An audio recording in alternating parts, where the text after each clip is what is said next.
शेवटी माझी इच्छा पूर्ण झालीच. साम्राज्यवादी लोक माझ्या आईच्या छाताडावर थैताट करताना आम्ही थंड बसावं.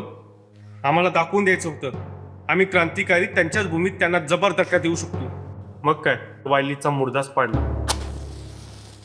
स्वातंत्र्याच्या अग्निकुंडात आमच्या ध्येयाच्या समेत आम्ही कधीच अर्पण केले. त्यामुळे आम्हाला जीवाची पर्वा नाही.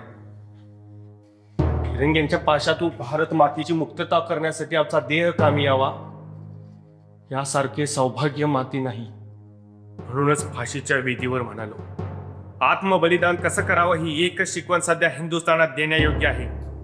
आणि ही देण्याचा एकच मार्ग म्हणजे स्वतःचं बलिदान करून मोकळं होणं.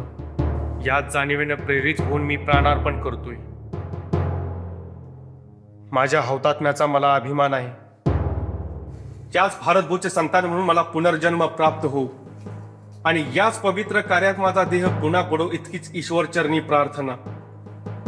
भारतीय स्वातंत्र्याचा विजय होऊन मानव जातीचं कल्याण व ईश्वराचं वैभव यांचा पुरस्कार करणारा स्वतंत्र भारतवर्ष जगात आत्मतेजानं तळपू लागेपर्यंत माझ्या जन्म मृत्यूचं चक्र असंच चालू राहावं अशी परमेश्वराला प्रार्थना आहे.